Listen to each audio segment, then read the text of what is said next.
And hello and welcome to this week's happiness question and answer show where we really want to answer your questions about life. I believe everything to do with life affects our happiness.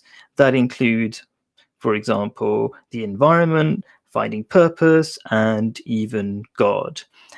If you've missed the live show, please join me next Friday, 7 to 8 p.m. UK time. Check out past shows and find out about future shows at bigquestionsanswered.com. The answers I give are based on logic, science, Buddhism, Judaism, Mother Earth, faith, Islam, and other spiritual traditions.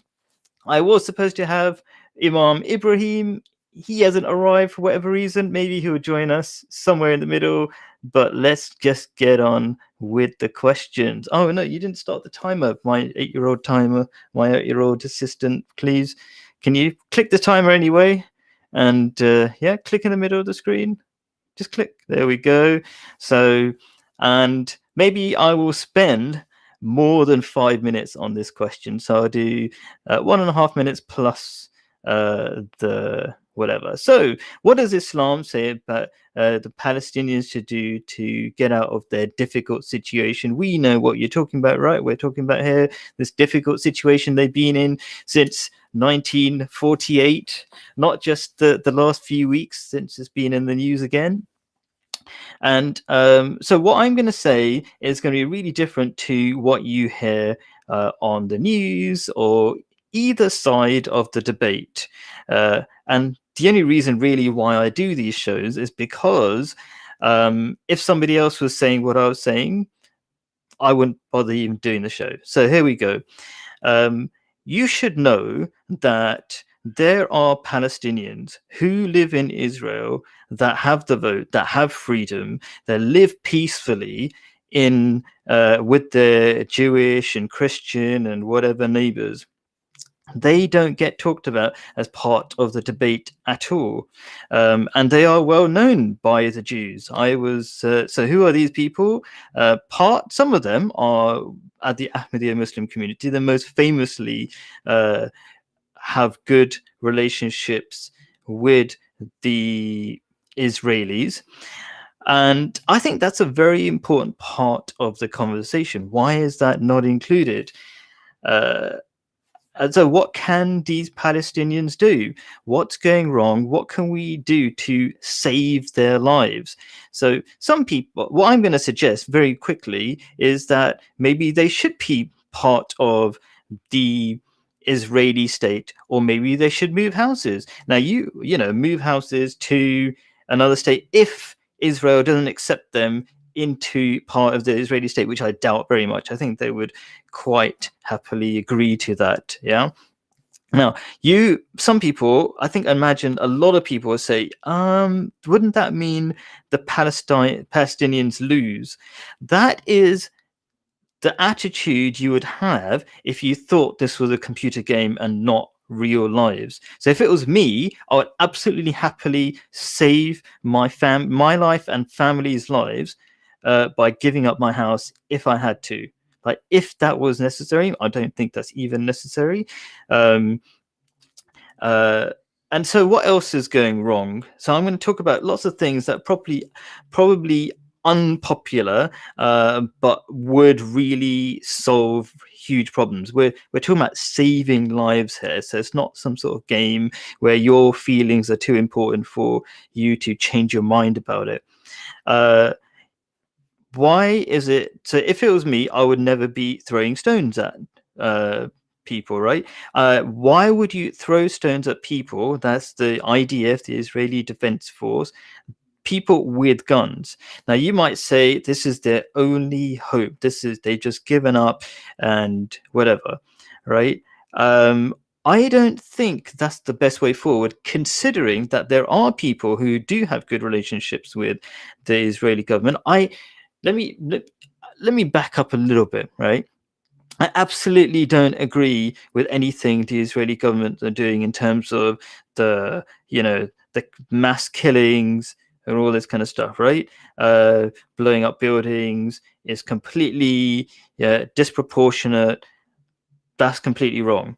But you have to realize there's a massive spectrum of people involved in this. Okay, just like British people mostly did not want the Iraq War. 2 million people, maybe 1 million people marched against it, yet it still happened.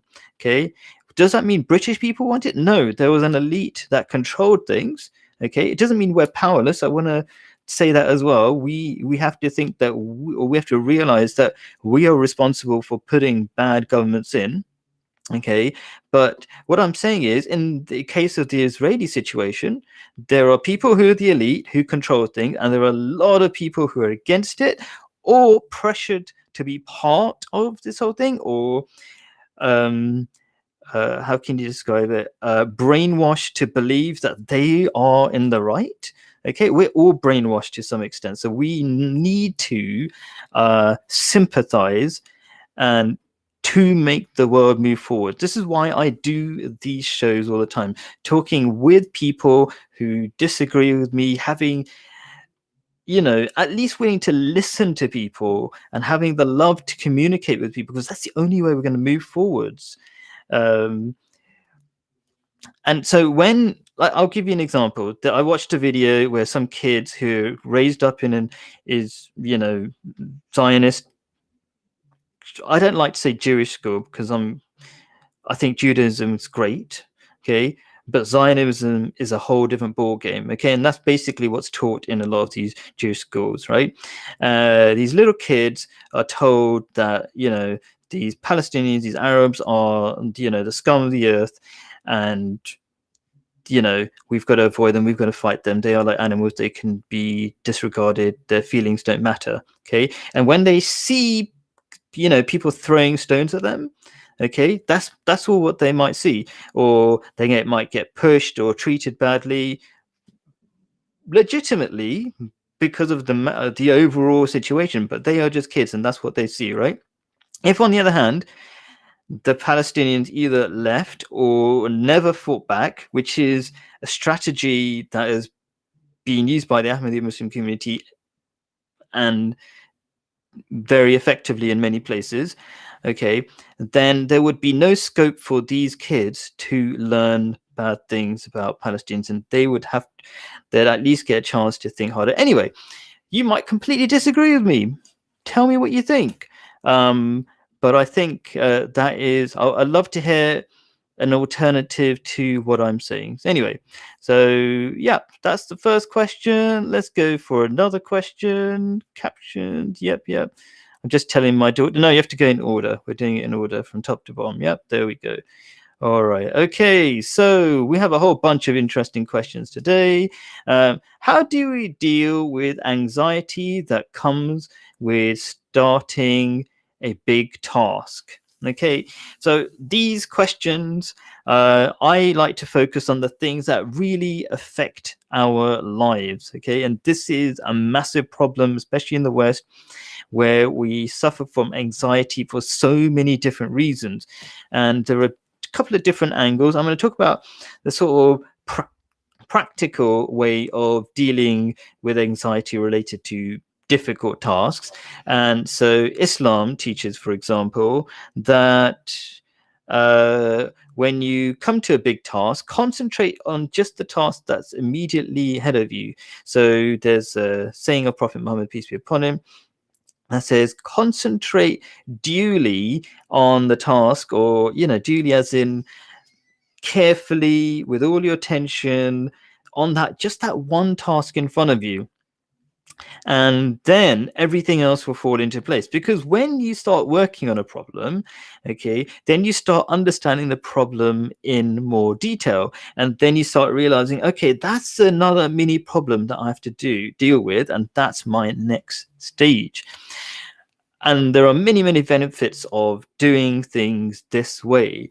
One is that you just start moving on the problem instead of just panicking about it or overthinking about it or wondering about all the things that might go wrong. You just start working on it, and when you start working on it, you think less about all the problems, but you just start doing things.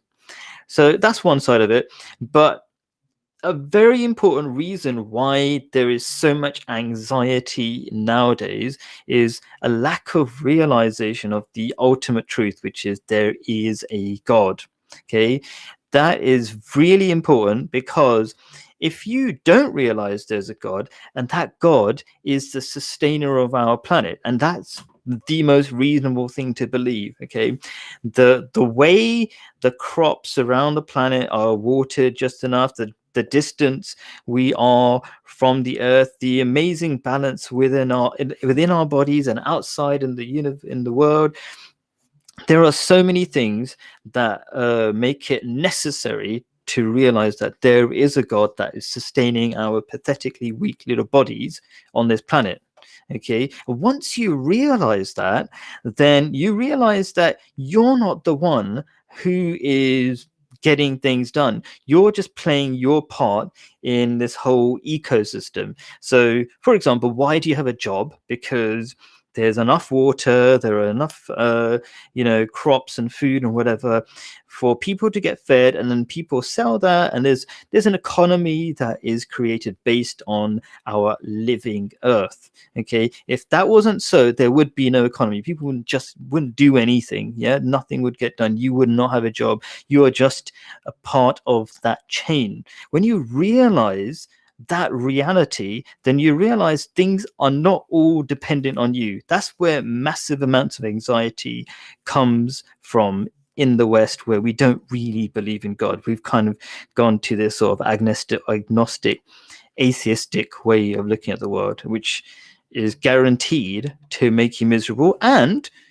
is not related to reality. Okay, just probability wise, it's impossible for God not to exist. So yeah, that's my basic answer. We're not going to move on yet. Don't worry, I'll keep talking and thinking of different things about this particular very important topic. So how do we deal with anxiety that comes from starting a big task? Yeah. So it's really important that when we look at these, life is just full of endless tasks, an endless big mess of things to do so it might not just be one particular task. It might be like, oh my gosh, I've got 100 things to do. Where do I start? What you do is you just pick one thing to start off with. Okay, and then you start working on things. That's the best you can do. The worst thing you can do is panic and not get anything done, and then be even further behind, and your problems just get worse, and you start panicking more, and things will get pretty miserable for you if you don't do that. Anyway, disagree with me if you want. Make this a conversation. And then I like it when people disagree, because then I can, say, okay, this is what you disagree with, and this is the thing I need to fix. Oh, ask the next question, the next thing on the thing.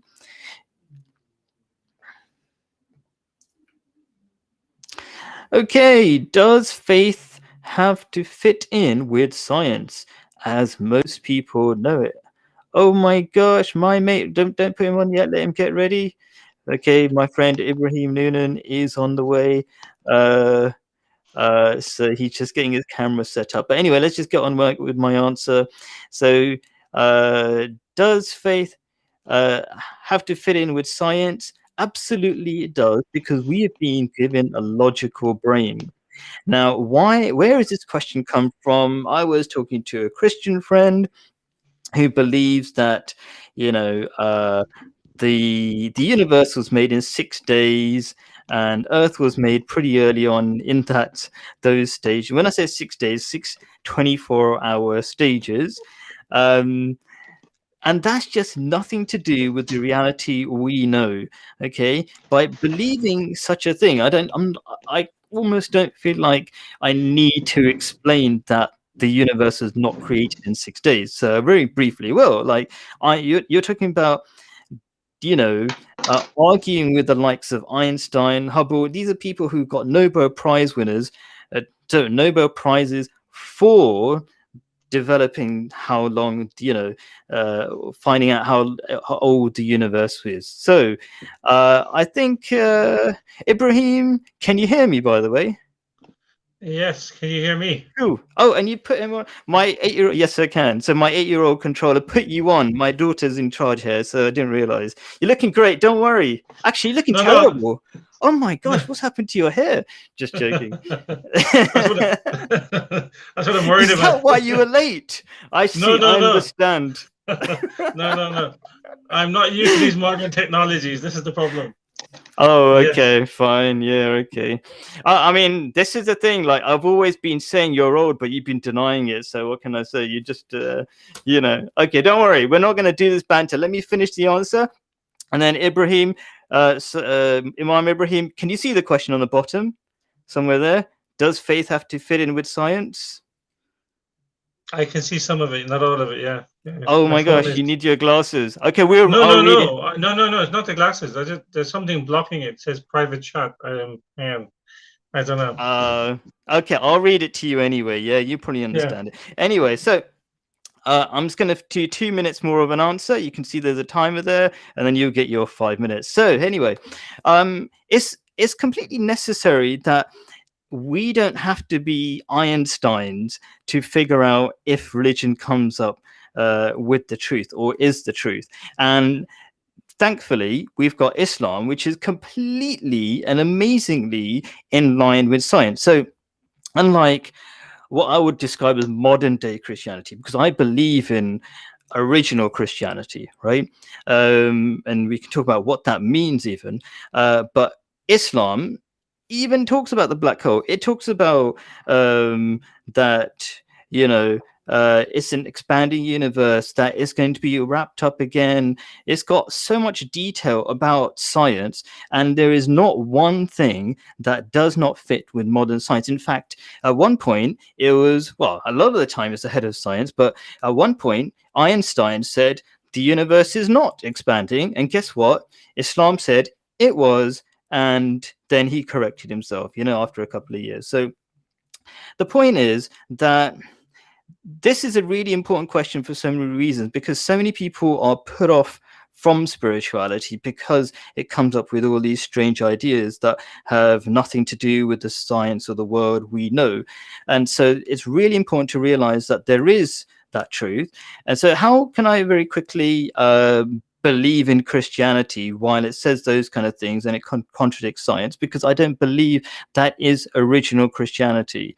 And we can discuss about what original Christianity is, but that will probably be another question. And another thing I just want to quickly throw in the last few seconds is that we have all sorts of strange ideas. I sometimes watch a couple of TikTok videos on spirituality, and they have all these ideas that they say, like, oh, do you feel the energy, and if you rub your hands you'll feel some heat between your hands, and somehow that means something, right? I want to tell people out there that just believe in things that make sense to you. You'll get to the truth. Go for it, Ibrahim. Does faith have to fit in with science as most people know it, such as the case of the biblical creation story? Go for it. I think that you've pointed out one thing which is extremely important, and that is now we're living in 21st century, and even the most a very young person in modern times in secondary school would have a pretty good basis for knowledge of science, from what I can see, and they're not convinced that the biblical accounts are entirely correct. I mean, there's no doubt that the whoever wrote. Remember this. This is very important to keep in mind. The creation story was there are two accounts of it, and that means that two different authors or more gave their input on when they were describing creation and the beginning of the earth. But according to science, and I'm not a scientist, but according to science, it is not in line with modern day science. And you mentioned about the Holy Quran, which I think is very important. You mentioned about how in the Holy Quran, Allah the Almighty mentions and explains how the universe expanded like a scroll, unfolded, and it will continue to expand, and then eventually it will again begin to scroll back. And as far as I know, that has been proven that even now the universe, the galaxies, all these various things are starting to have stopped expanding, and now they're coming back in again. So the Quran has been very clear on this. The other thing is, there's many things in the Holy Quran, like the description of the embryo, as an example, of how a child, a human being, is formed from a lump of flesh and then starts to progress and develop into bones, into muscles, into nervous system, etc., etc. So there's no doubt that the Quran is up with science, and the biblical accounts. I respect the Bible. I 100% respect it, but it's not in line with science. It's a fact that we are here more than 6,000 years. It's a scientific fact. You yourself has mentioned this regarding fossils, etc., which go back 6, 7, 8, 9, 10,000 years and beyond. So how can we just blatantly turn a blind eye to these facts? So I think a divine book should have something in it which shows that the external being of that divine book, whether you call him Allah or Theos or Elohim or Yahweh, should give us some information regarding these things to show that he is the creator of the heavens and the earth, of all the worlds, and he has all knowledge. Remember, in the Holy Quran, Allah says, Alif Lam Mim, I am Allah, the all-knowing. So science, having facts within the Quran about science is a benefit to prove that it is a divinely revealed text. And I say this with great respect to my Christian friends. And being a former Christian myself, the Bible does not live up to that expectation. So I would say that, do we need faith in science? We need faith in God, and we need faith in God that He will show us what the real truth is. And the fact is, science backs up that evidence from the Holy Quran. And therefore, yes, you can have faith in science that it is a method, it's a system of knowledge which enable us to understand things we can't understand. So, again, I'm coming back to the creation story. I've looked at it hundreds and hundreds of times over the years. I've studied the Bible. I've written about the comics of the Bible. I've even written on the creation story. It's not in line with science. So I think it's a questionable. It's questionable to use that as proof that the Bible is some way today authentic. I say that with great respect. I don't mean that in any disrespect.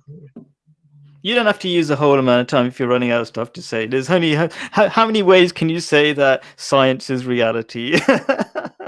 Okay, so there's just a comment, but you don't have to click on it. It just says, why is there a timer in the middle? It's just because that's how long we get to answer a question. So people know if they're getting bored with a certain answer or they're not interested in a certain topic, you know when it's going to be dealt with. This is just like viewer feedback we've had in the past. So cool. Oh yes, my brother Thoric Safir has just explained it. 5-minute answer.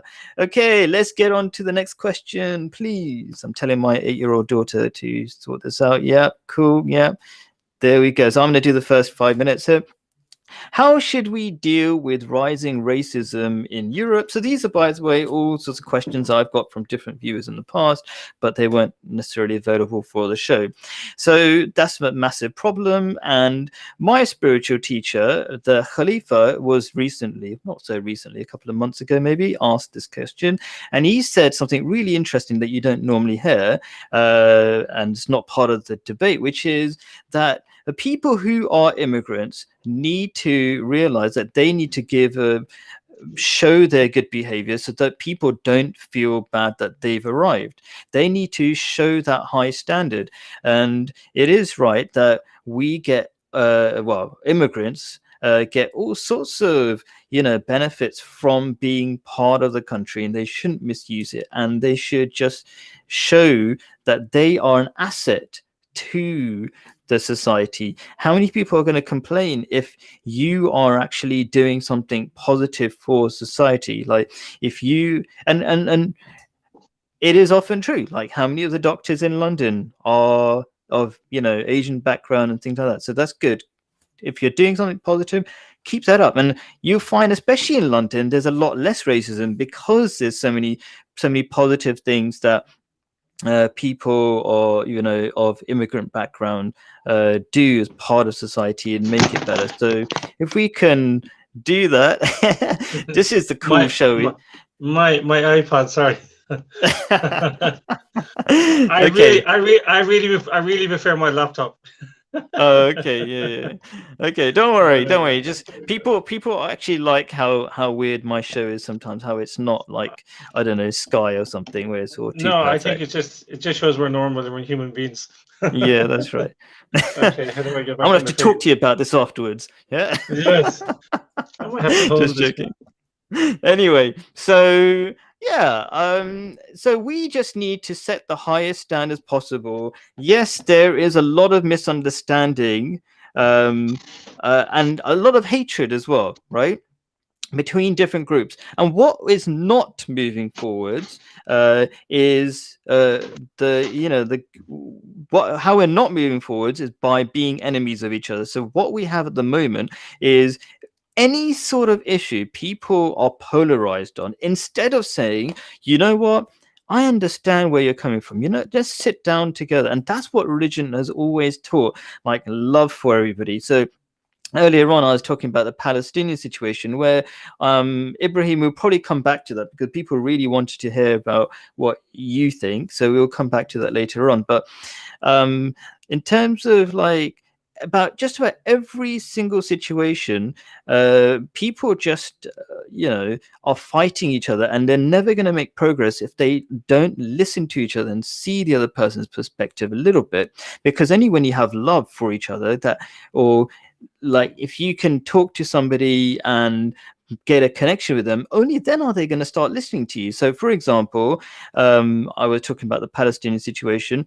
The Ahmadiyya Muslims, the Ahmadiyya Muslim community is internationally known for this saying, love for all, hatred for none. And I was outside a station, train station in Wimbledon, in London somewhere, where there was there was a Jewish person and a Christian, and they were giving out anti-Muslim leaflets.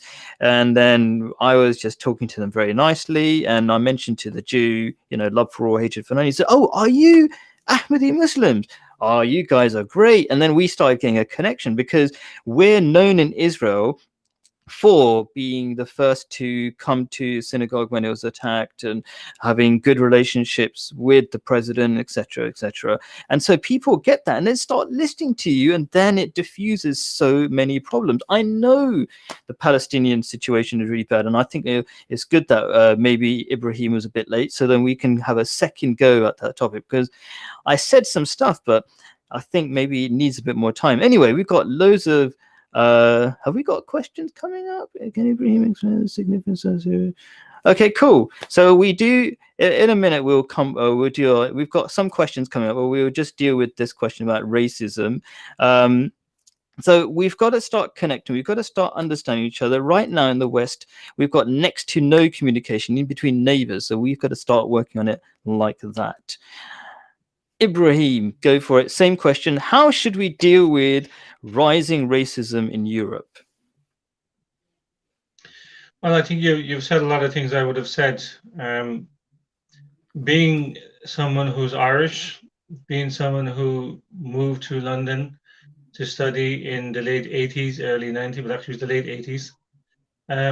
I felt, and I was a victim of actually prejudice, and you could even say racism in the late 80s, where every Irish person was looked upon as a potential Irish Republican terrorist.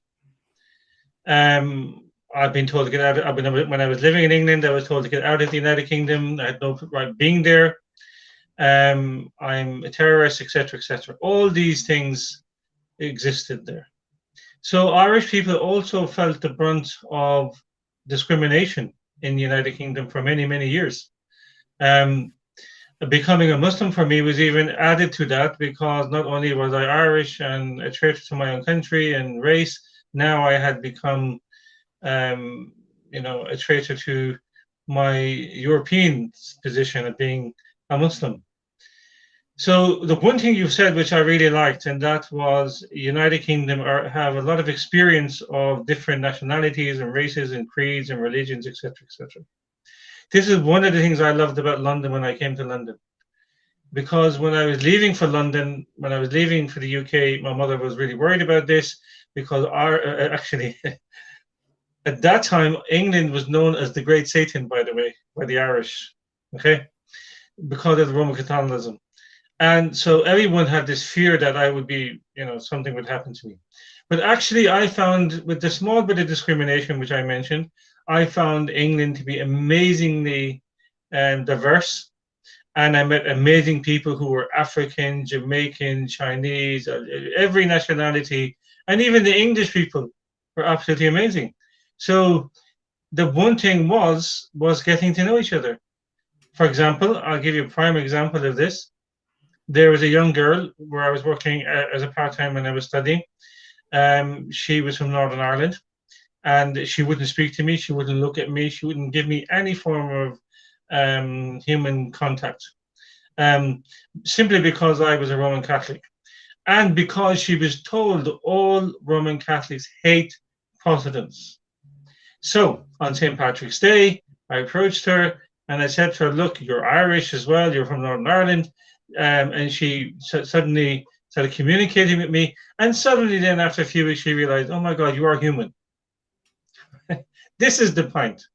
The point is whether you're black, whether you're Chinese, whether you're white, whether you're Asian, we are human beings. We have two eyes, one nose, ears, the same blood. If we cut ourselves, the same blood comes out. It's about having empathy towards another human being. And that is how you remove racism, by caring about others, by looking at if a black man is starving or an Asian man is starving or a Jewish man is starving or whoever is starving, that you feed them, you care for them, you love them. And it breaks down barriers. I have some of the most amazing Jewish friends who simply befriended me simply because of the same example you've given, because I was a Muslim who stood up for them. In fact, in Lewisham, in the United Kingdom, there was a Jewish man praying against a wall, offering his prayers. Some of the Muslims, unfortunately, in that area were abusing him. I stood in front of him while he prayed.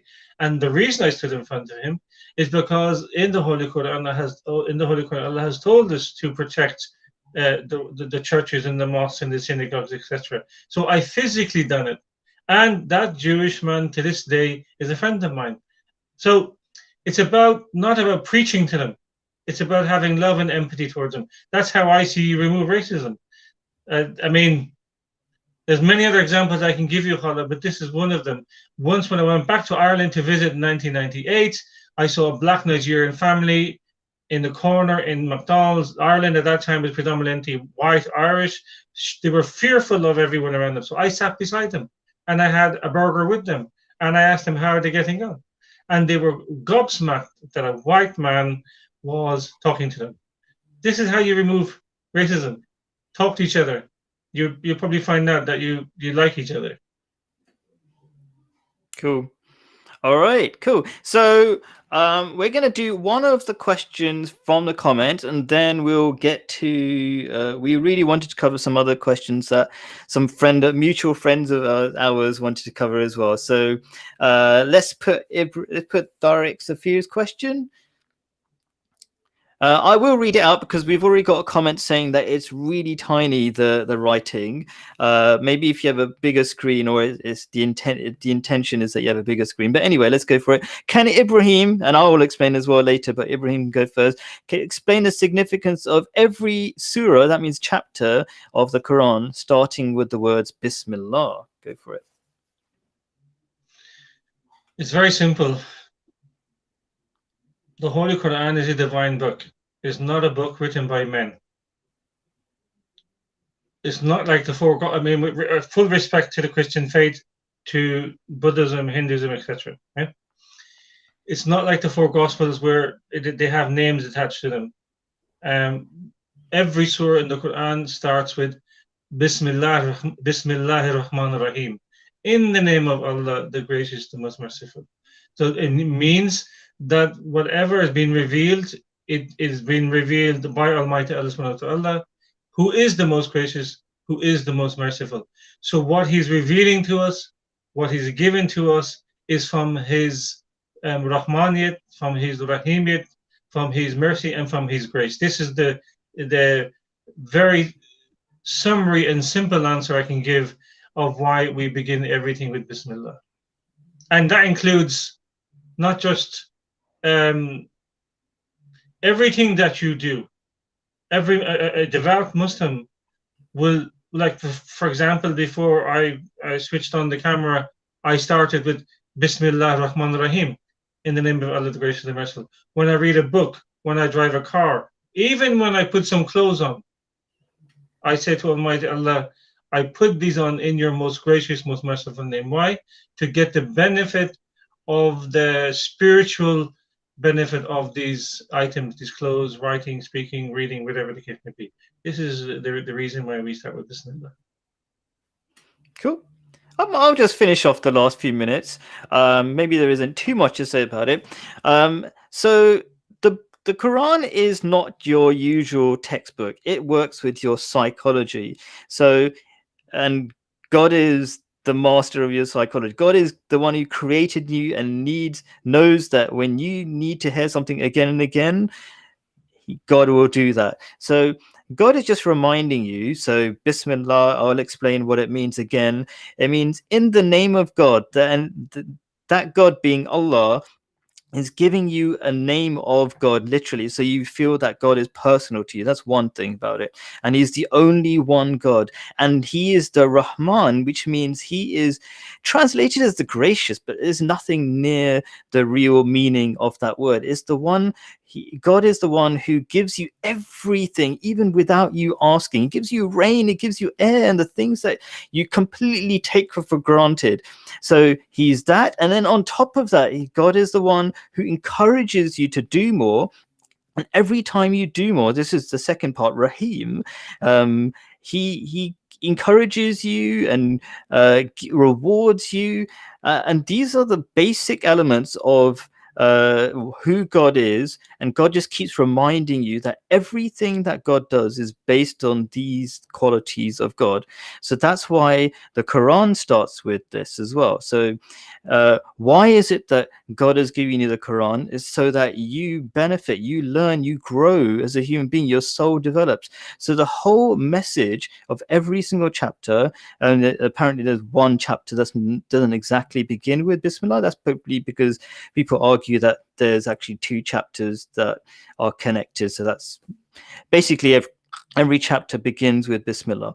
So these verses, in the name of God, the gracious, the merciful. So it's just a reminder of who God is, and that's the essential message of every chapter, and the reason why it's being given to you, that God is just being kind to you. This is not just a bunch of rules for the sake of it. It's like to help you as an individual. If God is giving you rain, is giving you air, is giving you food, then these Quranic teachings are to help you with something far more important than that, which is your soul, which is going to continue from this life to the next, and it will give you everything your soul needs. And when your soul is unhappy, you are unhappy as a human being. So these things, if we don't fully appreciate why spirituality matters, just know that when you're not happy inside, you're not going to show happiness outside. And so these things,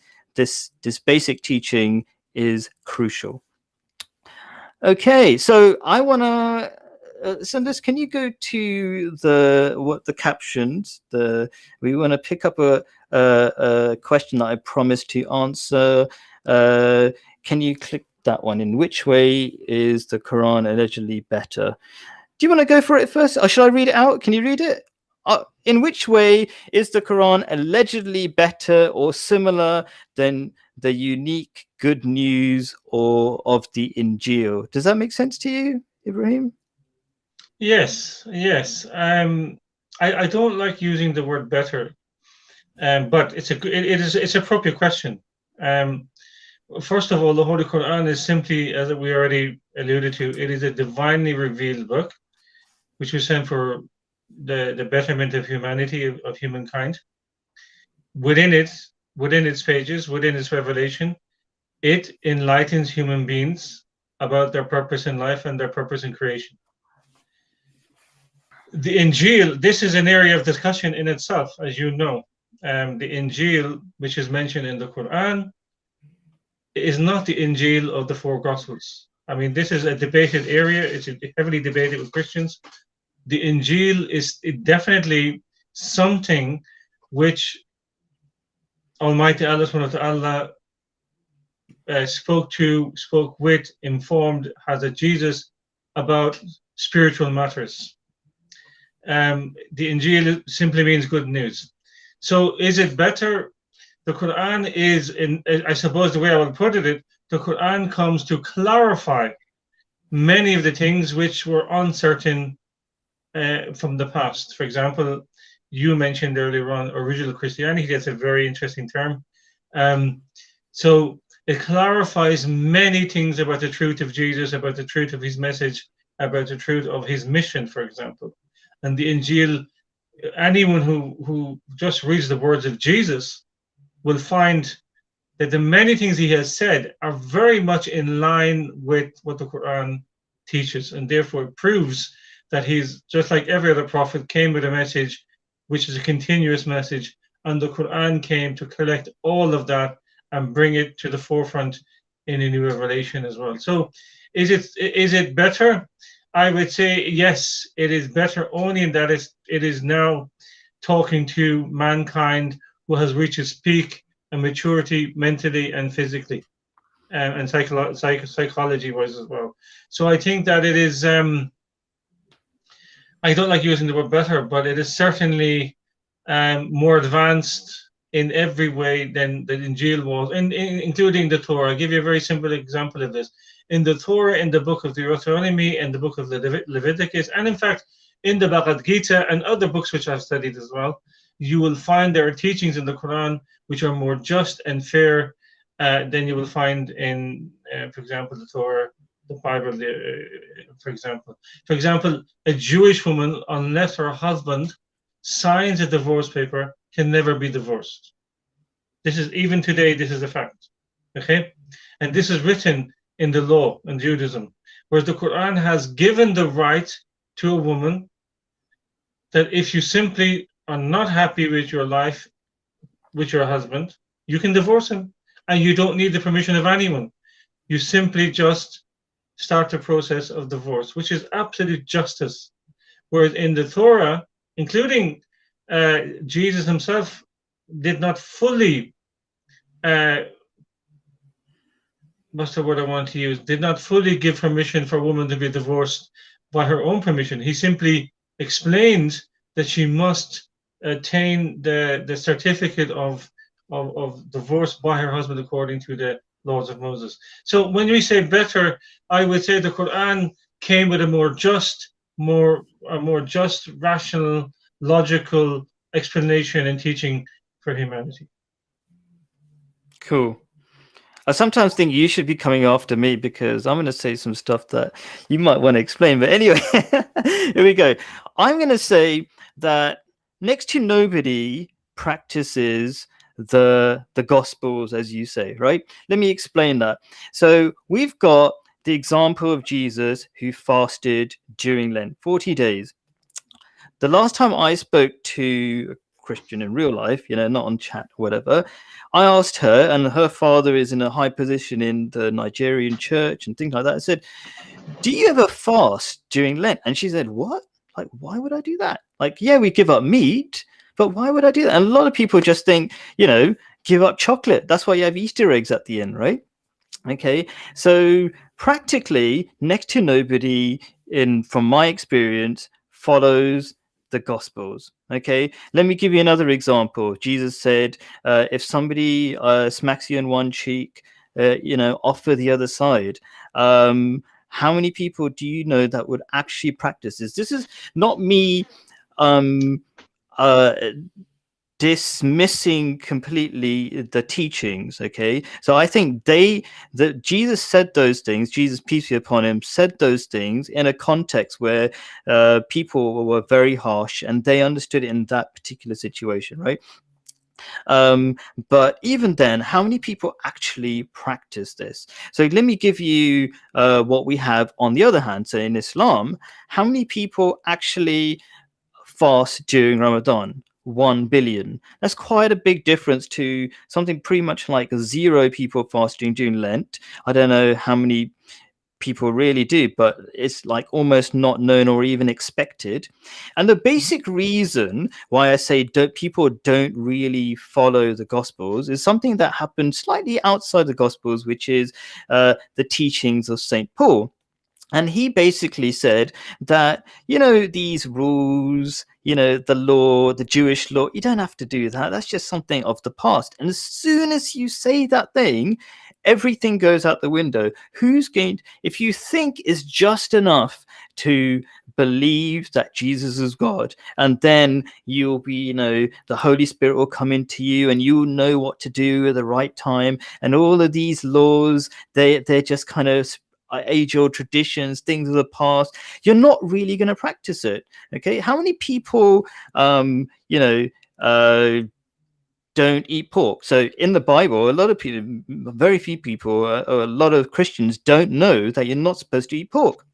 And again, you're going to be told, St. Paul said, don't worry about that. That's just the past. That's just some stuff that doesn't matter.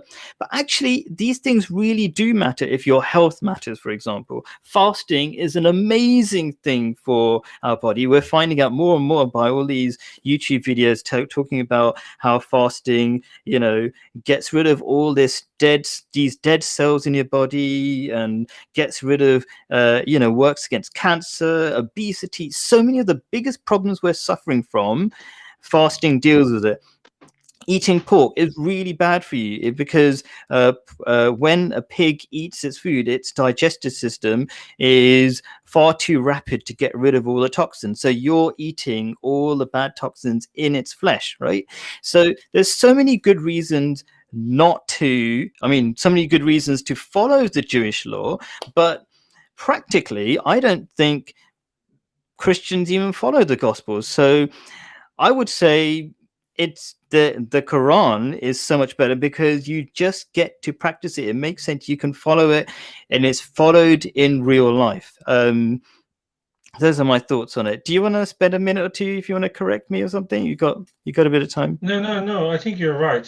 First of all, anyone who reads the Gospels, the first 3 Gospels were written by Jewish people, and they were very clear about Jesus following the law. Jesus completely was obedient to the law.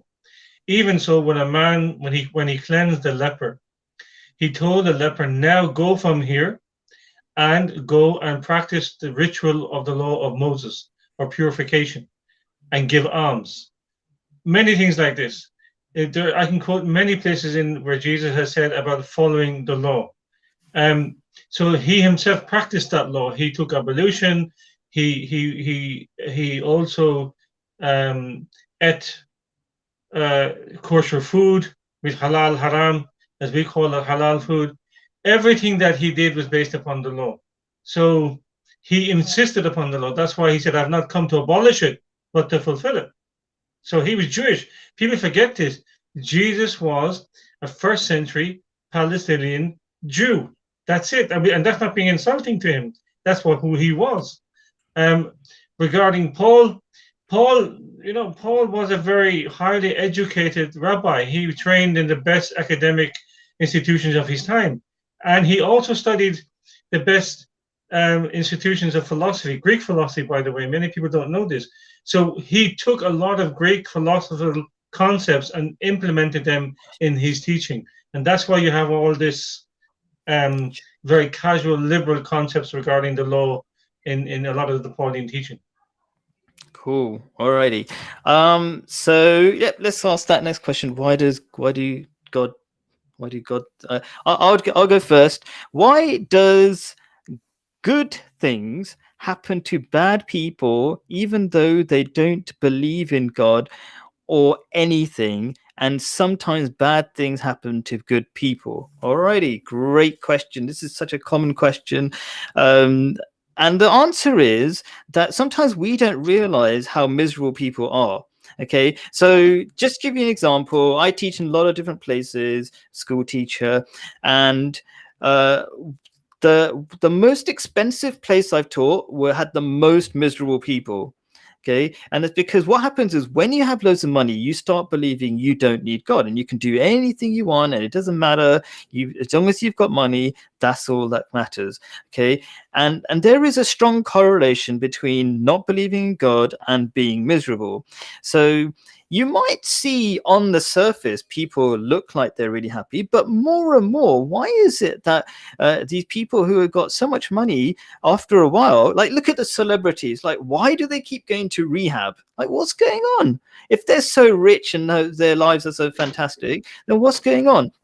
Why is it that they're so miserable? And why do they themselves start talking about these spiritual ideas and fixing their behavior? Russell Brand is a really famous example of that. He turned to spirituality after almost dying, in his own words, and he had everything that people are looking for in terms of money and relationships with women and all this kind of stuff. He was literally famous for that kind of thing, and he's given it up. So when people say, why do good things happen to bad people, that's because they haven't really understood what's happening. They haven't really developed spirituality in themselves to notice that. Because when you develop spirituality in Islam, spiritual people are known as birds, and people who are not so spiritual people are known as worms. So when you're a bird, what happens is you get a perspective that loads of other people don't see. You see the problems people are suffering from and you feel sorry for them. And that's why I do this kind of show, not like as if I'm better than anybody or something like that. You literally see the troubles of the world and you're there to solve them. But if you don't see that, that means you haven't really grasped the reality of the world, the spiritual reality of the world, the things that truly make people happy and what don't do not make people happy. Let me just go into the metaphor of the worm, for example. So I've talked about birds being these elevated creatures. You can kind of see the big picture, as they're flying. But worms, what are they like? They're so close to the earth, the materialistic lifestyle, that they can't see the big picture, and they don't have eyes. Their senses are very limited, and so they cannot see what when they're making mistakes again and again and again. Of course, everybody gets some they come born with this thing called a conscience, which gives them some direction in life. Yeah, but if you don't use that, you remain like a worm, attached to material things, attached to the earth, as it were, and you don't see all the problems that you're suffering from. Why do people keep making the same mistakes? Because they do not have that spiritual insight. And so if you're saying that, why is it that good people are suffering and bad people are doing so well, it's because you haven't developed that spiritual insight, that elevated perspective of the world, to realize that that's completely false.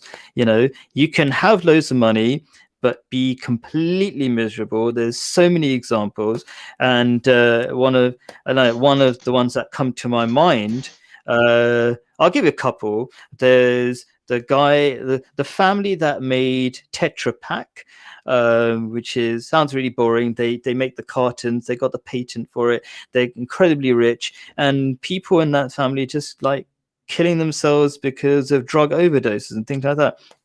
I'm a big fan of movies, so there's a movie called All the Money in the World, about one of the richest people to ever live, and he said something that you often hear from very, very rich people, and he was asked, like, how much money do you need? And the answer was more. Okay, you're never ever happy enough. He described happiness as going on a plane, or you jump up and then it goes down again. You just get used to it. It's called psychology. Ibrahim, your turn. Okay, sorry, I got loads of phone calls. Okay, I mean, Okay. who do you determine who's bad when we say bad people? Okay, that's something I would really like the person who asked the question to define who is bad.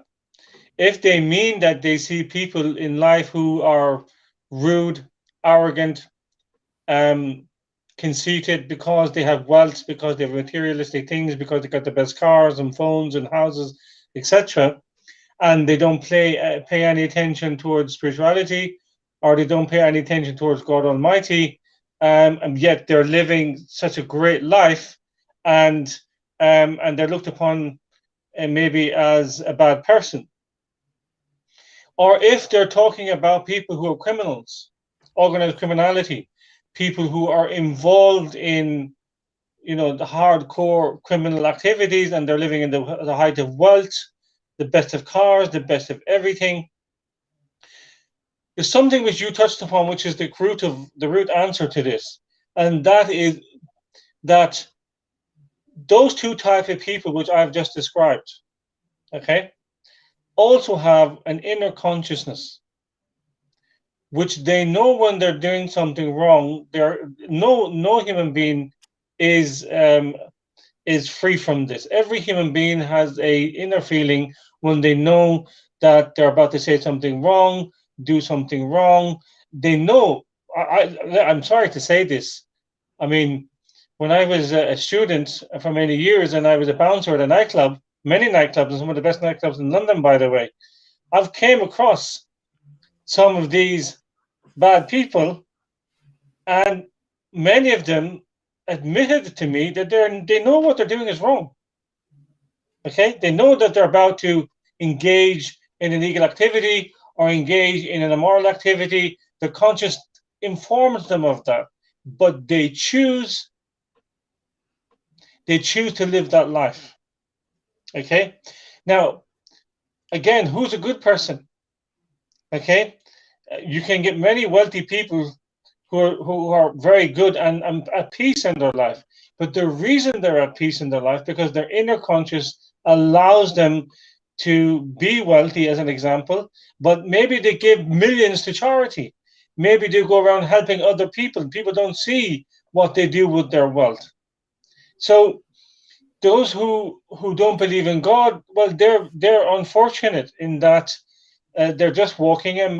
They're living in their own world, their own secluded world, which is materialistic things, which is drugs. Excuse my language. Drinks, drugs, sexual activity, wealth. This is a superficial life, and believe me, I'm thankfully I was never a bad Roman Catholic or a bad Christian, but I've lived a certain part of that life as well before I became a Muslim. So you do live a very the only way I can describe it is animalistic lifestyle. It's not about you're not, as you pointed out, you're not elevating yourself beyond that point where you start to become humanly conscious about other human beings, or humanly conscious about the effects of drugs, the effects of alcohol, and then you start to realize these aren't good for you. So the benefit of religion, or the benefit of believing in God, is it gives you a sense of direction. It helps you to know what is wrong and what is right. This is a fact. This is an absolute fact. I can never stress this enough, that God gives you that insight to what is better for you. And that is where, as you know, the founder of the Ahmadiyya Muslim community once mentioned, that don't compare a righteous, God-fearing person over a non-believer just because he's having more success. They may look like they're having success, but they may be living, as you pointed out, a very miserable life. Now, I know many wealthy people, millionaires, and I can tell you some of them are happy. Some of them are okay because they have also a sense of wrong and right, and they're content. But I know many who are suffering. They take drugs, they drink a lot of alcohol, they're depressed. I've seen them in their houses. I've sat with them when they've pointed out to me many things. Look, I have all this, but I'm not happy. And the reason they're not happy is because they haven't got a sense of direction in their life. And that is what's missing. I've been to the most poorest countries. I've seen children playing with a bottle with a string around it with two wheels on it, and they're so content with that tie. And then I've seen children with 1,000, 2,000 laptops worth of value, the best PlayStations, and they're the most miserable people you can meet. So I think we shouldn't compare the both. What we should really understand is, first, make yourself content with your own life, and then when you find that happiness, share that ability with other human beings. Cool. So we're going to mix up between. Yeah, that's great. Click on this one here, Sindus. Yeah, cool. Alrighty, so we're mixing up between questions for people who could make it and couldn't make it. Let me do this one. What can you do when family members do not meet your expectations, such as helping you when you need it? So I just want to explain the importance of this question, and that is that nowadays people have very poor relationships, and this is very Western orientated, this whole question answer thing. So people don't have much patience with each other anymore. People don't even understand the idea of love anymore, because the idea of love has become this concept of romantic love, where you want to gain something from that relationship, and that person is perfect for you, and they know what's going inside your mind, and they can like read your mind and all this kind of stuff, this Hollywood understanding of love. Okay, and that is completely destructive of relationships nowadays. So people are not meeting, they don't know how to demonstrate love and respect and all these kind of things in relationships anymore. That's why a lot of people don't talk to their parents except for like twice a year, or maybe visit them once a year, and keep them in old people's homes and all this kind of stuff, which is completely shocking for people in Eastern cultures, for example, or more religious cultures. So how do we overcome this massive problem? When we realize that love means doing things without any expectation back. Okay, so you start doing things for your family members, not expecting anything else back. I'm going to try to I've noticed that I'm not giving quotes from teachings of Islam. So one of my favorite, there's so many that come to mind, but one of the qualities of a believer in Islam, or any faith really, is that they are community, as if the community is as if it's one body, like literally one body. So if somebody feels pain, you feel pain there as well. And if somebody's happy, you're happy with them as well. You join in their happiness. Okay, so that's what real love is, real connection. And when you do that, I'm going to talk about it in different elements. So what is real love? It's having no expectations of people and demonstrating how to be loving. So you're not really waiting for somebody to, if you're nice to them, for them to be nice back to you. The only way the world is going to be moving forward is if you demonstrate what real love is and how to do it. And then the second part of the answer I want to give is that when you behave like that, you are going to win. People don't like to be the first to offer love, as it were, and be caring and be selfless, because they think they're going to become miserable as a result. It's as if they're sacrificing. But the world is really strange, and the way happiness works is completely opposite of what most people realize, or most people think. Because most people think, if I buy something, I'm going to be happy. If I'm selfish, I'm going to be happy. But interestingly, especially nowadays, there's so many psychological studies showing that we're actually happier when we give. I've literally done studies comparing, like, if you buy coffee, if you give it to somebody else, you're much more likely to be happy than buying one for yourself. There are basic needs we have, but beyond those basic needs, if we're selfish, we're going to absolutely be miserable. If you're selfish, what's going to happen is, this is the weird kind of paradox of having lots of money. What happens is that money you spend on yourself in your home all by yourself watching Netflix all day, and you become lonely and miserable, and that's exactly what's happening in society at the moment. So my summary is, be loving towards other people. It's just win win win for you. In the short term, it's win for you, and in the long term, when you develop better friends because you're more open, you're going to be happier as well. Your turn, Ibrahim, please. I think this is a very profound question. And unfortunately, as you already pointed out, in modern contemporary society, we're seeing a generation of people growing up who, let me be frank, who are being quite selfish. You have a lot of young people, a lot of young men, and maybe a lot of young women. I'm only experiencing young men at the moment. I mean, what I mean is I'm not aware of any young lady that has ever come across my path who has been this way inclined, but I've come across a lot of young men whose parents sacrificed everything for them, their whole life for them, spent all their wealth on them. And when I mean wealth, I don't mean they were wealthy people. They were people who worked hard, struggled to ensure that their children get an education, that their children have the best of whatever they can give them.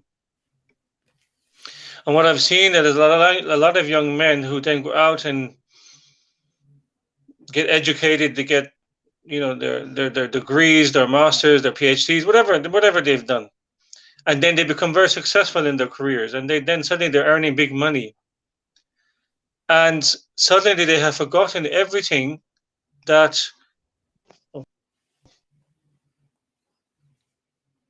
Oh, his connection gone. He'll be back in a minute, probably.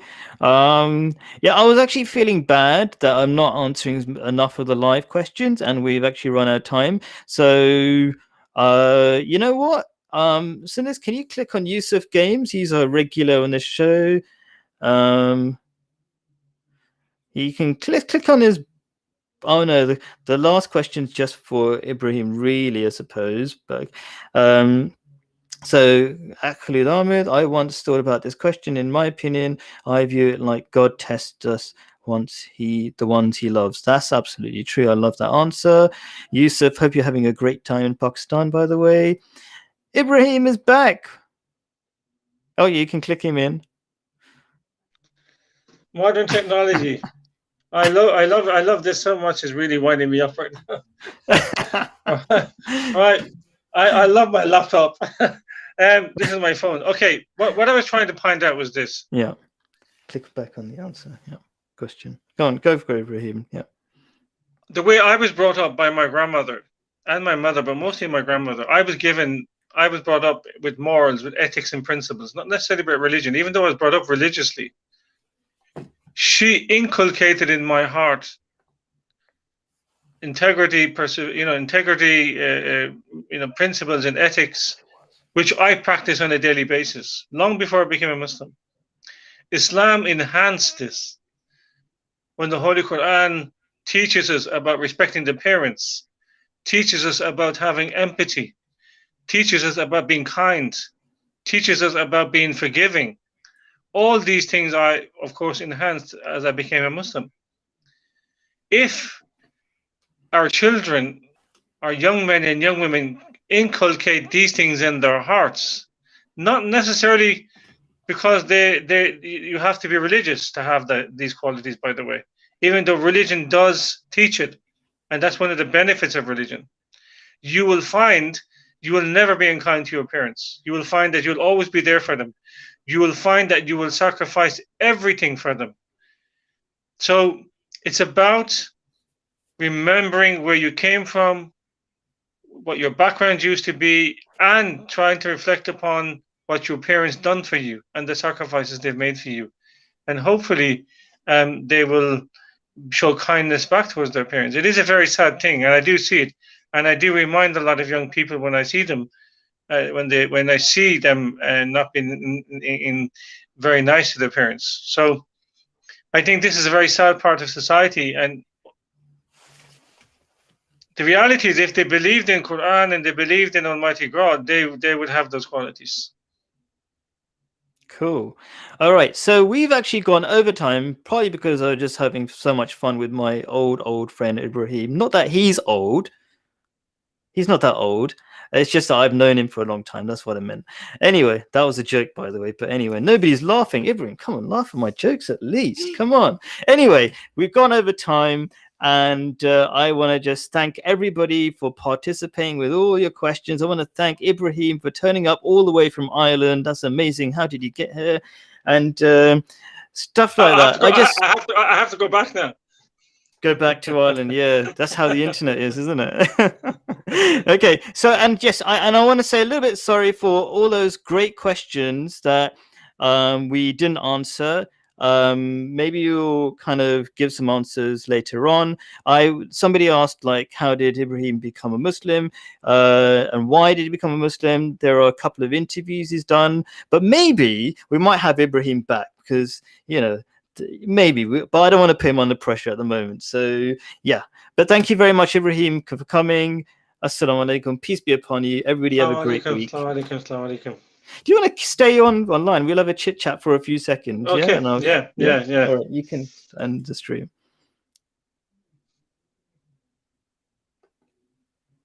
Yep, press OK.